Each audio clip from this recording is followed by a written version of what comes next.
I wish to add my gratitude to the Walton Foundation for supporting this symposium and to thank Sarah Cash for inviting me to speak today and for her collegiality over the years in looking at the Greek slave together, both here and at the Corcoran.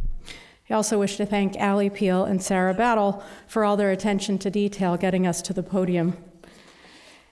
At first glance, this daguerreotype of Hiram Powers' Greek slave may seem unremarkable. The plate is permanently scarred by scratches and fingerprints.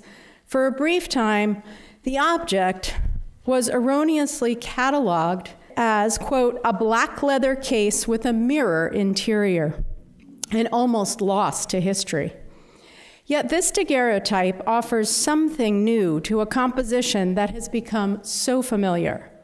The image of the sculpture, shown as it would in a daguerreotype in mirror reverse, reveals remarkable anomalies compared to the statue as we have come to know it. Specifically, and I'll return to these details, the clasp on the chain, the arrangement of the drapery, and the apparent omission of that Phrygian cap. I've made the case in a longer essay that this is not just another reproduction, but the only known image of the lost version of the Greek slave, completed in the fall of 1848 for William Humble Ward, and missing since before World War II. Here you see the daguerreotype flipped so that the orientation corresponds to the sculpture. The lost Greek slave was widely seen by visitors to Whitley Court, Lord Ward's lavish English estate, which boasted a large collection of sculptures, including some by Thorvaldsen and Canova. Thousands more saw Ward's Greek slave at the Art Treasures of the United Kingdom in Manchester, 1857. Here's another view of that exhibition. It's hard to know how and when this sculpture slipped from the public, very public eye and was lost. Some claim it was destroyed in a fire at Whitley Court in September 1937. Others say it was bombed in World War II. Maybe William Humble Ward's son moved it to Himley Hall, where he resided after selling Whitley Court in 1920. In any case, the disappearance and possible destruction of Lord Ward's Greek slave only adds to the mystery of the sculpture in this daguerreotype. Echoing what Tess said, perhaps it's the intimacy of looking at the daguerreotype, rocking it by hand until the image reveals itself, or recognizing that Lord Ward's version was the most idiosyncratic of the 6 life-size marble replicas Powers produced. In any case, the rediscovery of the lost Greek slave in the daguerreotype prompted me to think about this sculpture as a personal object in a private collection, rather than take it for granted as a famed artwork of international venues, an artwork that has been distilled into an icon. As Martina Droth noted in her brilliant digital mapping of the 6 Greek slaves, each one except for the last was made to order for a specific client. Quote, "These clients were all male, wealthy, prominent members of society." End quote. Each replica, therefore, is a personalized object of desire, embodying the tastes and preferences of an individual patron that, in the context of this panel, underscores the primacy of the body. After all, it is a life-size nude. This paper considers the individual agency Powers allotted to his clients, especially Lord Ward, who in fact commissioned 2 examples of the Greek slave. Prior to number 4, the one in the daguerreotype, Lord Ward, as we have heard, commissioned number 2, which he released and which, following a circuitous turn of events, William Corcoran purchased in 1851. That, of course, is the example in the National Gallery of Art. And it's ironic that we sometimes refer to it as the Corcoran Greek slave, when in fact Lord Ward played an enormous role in determining its appearance. Because Lord Ward had a hand in 2 of the 6 Greek slaves, his voice among Powers' patrons is more audible, his agency more evident. Unlike painting, creating a marble sculpture requires many hands, expensive materials, and a very long production time. The iterative nature of carving a marble from a preliminary model offers unique opportunities for patrons to become involved in the execution of the sculpture. The Greek slave followed much the same arc of production as most 19th century sculpture. Powers started in the studio with a full-scale clay model. He hired professional mold makers to construct a plaster mold and cast a solid plaster that became the matrix for the replication of the composition in marble, which was done by professional carvers working under Powers' supervision. Unlike portrait commissions, which are usually initiated by a patron, and which dominated Powers' early career, ideal figures carried exceptional financial risk for the artist because they required him to work on spec, investing time and resources to complete the model without knowing if it would ever attract a patron. Powers tried to interest prospective clients early on in the process, since securing an advance sale provided him with the means to pay those laborers and purchase the expensive block of marble. This scenario, however, potentially gave patrons considerable power over the final ideal composition. Indeed, in the absence of a patron, a plaster model could languish in the studio for years. But Powers, as we see, was an astute businessman and managed his clients exquisitely. His studio, in a charming 15th century palazzo in Florence, was equal parts workshop and sales room. You see him here, tool in hand, as he works on the ideal composition titled America, while chatting up 2 prospective clients, no doubt on the grand tour. The Greek slave, you'll notice, is off to the left.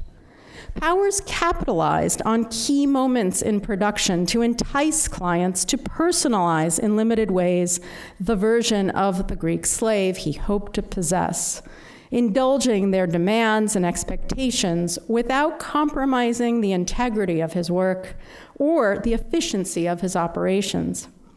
By working simultaneously on multiple ideal compositions, he hedged his bets and maximized studio production, staging his work to begin a new clay model while the carvers were rendering other designs in stone. And when possible, Powers secured multiple overlapping commissions for a single composition, which is exactly what happened with his Greek slave. Powers began, quote, putting up the clay for the Greek slave in October 1842, and 4 months later he declared he was halfway through the modeling. He finished modeling in March 1843 and hired a team of formatori, professional mold makers who took 9 days to build the plaster form around the finished clay, capturing a negative impression of it. And I'm showing you that process, generally speaking, not with the Greek slave, but the mold being built around the clay. Francesco Caradori's 1802 guide offers a period perspective on the technique.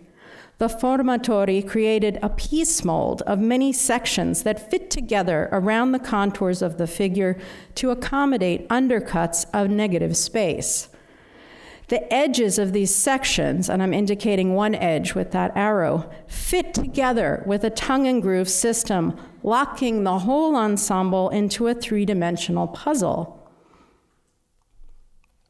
Once the plaster mold had dried, the sections were opened along the partition lines and the clay removed and discarded. This, of course, is an open mold. The mold was cleaned and treated with a separating agent, such as lard or graphite, and finally reassembled. So picture, for this brief moment, the Greek slave existing only as a negative impression, an intangible void encapsulated within the hollow plaster mold. The formatory used the mold to create a solid plaster positive. Seam lines on the cast were filed away, revealing a perfect replica of the clay original. And here you can see quite clearly plaster seam lines on an example of the Greek slave. The reinforced plaster was stronger and more durable than the clay and could better withstand the wear and tear of the replication process. The plaster cast, in turn, became the template for replication of the sculpture in marble. Powers used this plaster cast in the collection of Smithsonian American Art Museum, SAM, to execute the first 5 examples of his Greek slave. We know this because it is covered in telltale marks, pencil marks and metal pins, so-called point marks. Powers' studio assistants use these marks in tandem with a pointing machine, a mechanical device to systematically replicate the sculpture. The pointing machine, largely unchanged today, consists of 3 slender metal rods that are connected with fully articulated joints. And this device is fixed onto a stationary crossbar that locks alternatively on the plaster model and then on the marble.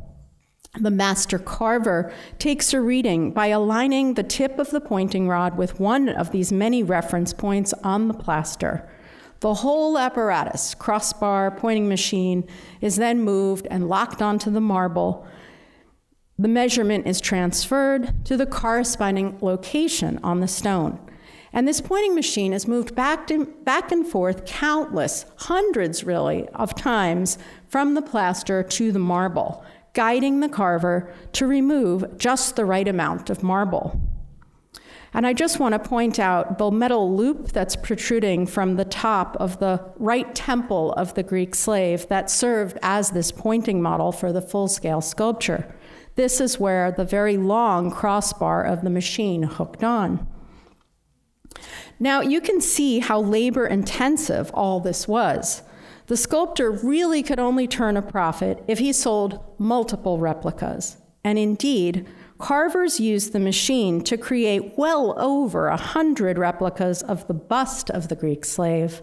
And it's very exciting from a technical point to see this plaster that's in Sam's collection side by side with a Corcoran Collection National Gallery example of a partially carved Greek slave bust. The arrows indicate the one-to-one relationship of point marks on the unfinished marble. Powers, however, restricted the addition of the full-scale version to just 6. Each one is a masterpiece, each one custom-made to order. The machine significantly sped up replication, but this device had limitations. It was most useful in measuring the high and low counterpoints on the model as the carver shaped the overall form in marble. But the skin of the finished sculpture, with its various textures and details, was necessarily rendered by hand. And this is best seen on another unfinished work by Powers, his bust Ginevra. Notice, of course, the sharp geometric angle on her nose and the divots left by the tip of the drill bit, all awaiting hand carving and polishing. Since carvers could not use the pointing machine to replicate these kinds of intricate surface details, Powers didn't bother to model them in the clay, and they don't appear in the plaster. He took some shortcuts as well, and I'm showing you here a close-up of the plaster pointing model, and on the right you see the example of the Greek slave in the National Gallery's collection. He took shortcuts by pressing a chain link into the clay to mark the line of the delicate cable that holds the cross and locket, those important symbols. You could just kind of make it out here. The chain, which is so beautifully carved, is really just pressed into the clay and then registered in the plaster. And actually, the whole column, which is draped with a richly brocaded and fringed fabric, lacks surface detail altogether. These sections that are so carefully rendered in the marble are less about form than texture, and those carvers were much better off looking at actual examples of fabric, crosses, etc. Similarly, to guide the carvers in rendering the chains in marble, Powers simply attached real metal cuffs and chains to the plaster model, as evidenced by the indentations left on the wrists and abrasions on the thighs of that plaster model. The absence of these details from the plaster indicate the extent to which Powers continued to develop his composition as he moved from one medium to another. In fact, it seems he didn't even finalize the arrangement of the chains until April 1844, by which time the first marble replica was underway.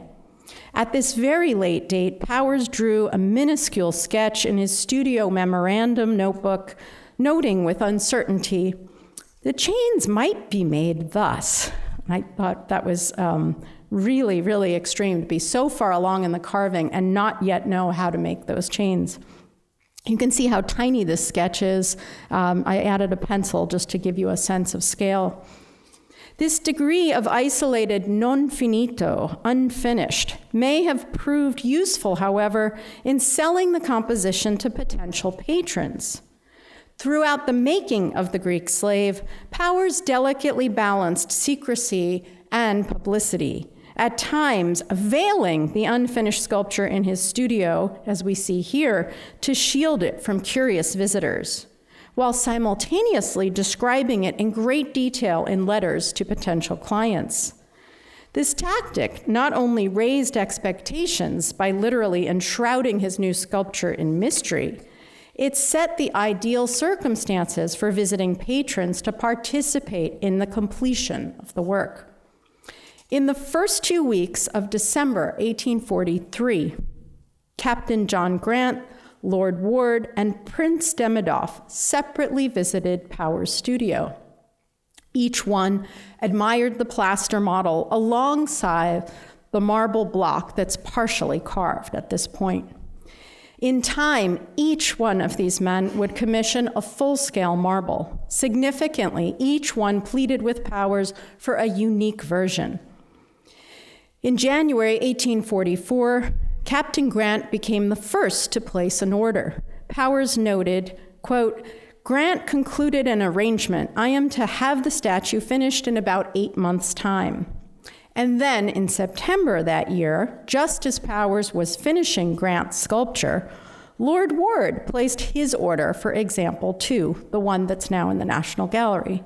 Powers again recorded in his studio memorandum, "Ward desires the support to be changed a little in the drapery, more careless. I must write to him and enclose the design of this alteration. He spoke of the mouth of the slave, liked that one in the model best, but finally I said, I must make the duplicate all the same except the drapery." Indeed, Powers satisfied Ward by omitting one twist of the fabric around the supporting column, as we see here.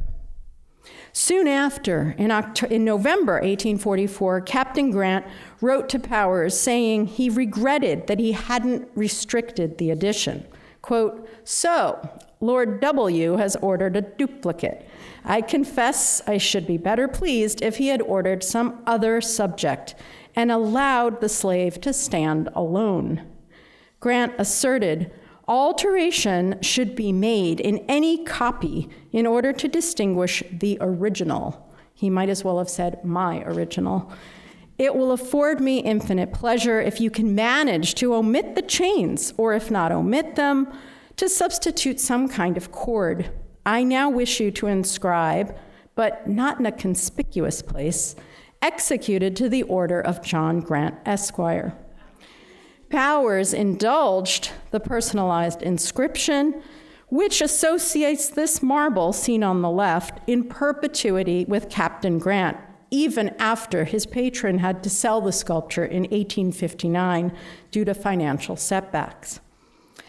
I will not delve into example 3, except to say it was commissioned in 1845 by an Irish aristocrat, Sir Charles Coote, who pulled out of the contract in 1847 following his own financial reversals subsequent to the potato famine in Ireland. What is critical for us to note, however, is in the absence or the removal of a patron, Powers reverted back to his original design. So number 3 looks very much like number 1. In 1848, Lord Ward re-entered the picture, and Powers at last fulfilled his order for a personal replica, once again complying with Ward's insistence on a unique version. Shortly after completing the sculpture, the 4th version, Powers wrote, quote, "The arrangement of the drapery made at your request has been greatly admired, and I like it myself quite as well as the other." The difference is visible in the folds of the fabric that cascade down the vertical support, especially at the outer edge, which you see with the arrow, near the figure's lower calf. In this passage, the scalloped edge forms a distinctive triangle that overhangs to create a pocket of deeply shadowed space. Also distinctive is the double clasp, where the chains and the manacle on the figure meet at her right wrist. No other example of the sculpture has such a large, finely rendered clasp. One slender chain link is so fine that it appears to slip over and nearly encircle the figure's thumb. All a testament to the bravura carving of Lord Ward's marble. But what really shocked me was the apparent absence of the Phrygian or Grecian cap. This element, so important to Powers' narrative about freedom and bondage, is quite prominent in all the other examples, and its omission from this 4th replica is a major departure from the sculpture as we know it. Powers was reluctant to repeat Lord Ward's eccentric requests in the next example, version 5, completed in 1851 for Prince Demidov. While working out the terms of that commission, Powers wrote to the prince as if to steer him back to the original model, quote, "The changes made at the request of Lord Ward have enlarged necessarily the support, thereby encumbering the view of the statue. The workmanship on the original," meaning the first example, "is much the most elaborate and extensive in the Grecian cap at the top of the support and the embroidered sleeve at the outside, both left out in the one for Lord Ward." For his part, Prince Demidov ensured the uniqueness of his replica by ordering from Powers an elaborate bell-shaped marble pedestal. All these variations underscore how the pointed plaster was a prototype, and the execution of each marble realized the design in a new way. Each patron was granted the satisfaction of believing he had been an agent for change, commissioning a unique marble. In reality, Powers only conceded minor deviations from his master matrix, and he restricted these variations across the marbles to the area that appeared most unfinished on the plaster. Although Powers intensely negotiated sales with these patrons who demanded distinctive replicas, the modifications probably cost the artist nothing. The whole edition of the Greek slave, therefore, can be seen as a series of compromises reflecting careful concessions Powers made to accommodate individual taste. Significantly, Powers maintained exclusive control over that idealized body, despite, as we heard, Lord Ward's requests to modify the mouth on version 2. Imagine what a pastiche the Greek slave could have become if Powers had allowed each patron to manipulate the body according to his personal predilections. The body was Powers alone to compose, but it seems quite possible that the idealized body was itself a composite, of what Powers found to be ideal in several living models. Evidence for this came from a life cast found in Powers' studio, showing a woman's left forearm and hand. It is the same size and holds the same gesture as the corresponding section on the Greek slave. Deviation analysis, comparing 3D digital scans of the body cast and the plaster model, reveal minimal discrepancies, which strongly suggests to me that Powers may have incorporated body casts directly into the Greek slave. And I just point out that the colors blue, green, and yellow are a close match, areas where the two objects closely matched. Blue, a near perfect match. The idea of a menu of favored body parts, modeled or cast, is reinforced by a discovery made by Caitlin Beach, presently a fellow at CASVA and formerly a fellow at SAM. During her year at SAM, Caitlin combed through notebooks of Minor Kellogg, whom we've heard was Powers' friend and agent. In these notes, Kellogg wrote the names and addresses and attributes of his preferred models in Florence. And I've highlighted some in red. I'll call out good skin and color, rather fleshy. Her sister, good, large form, Eastern or African face. Excellent legs. One begins to wonder, if we put them all together, would we come up with the Greek slave? It's too bad the B2 movement didn't get started in the 19th century. In closing, I wish to ask you to see the Greek slave through Powers' eyes as something sectional that could be modified to accommodate his most insistent patrons, above all, Lord Ward. But now, I also want to remind us that fundamentally it is a sculpture about the body, and at that, very likely a hybrid of the real and the ideal. Thank you.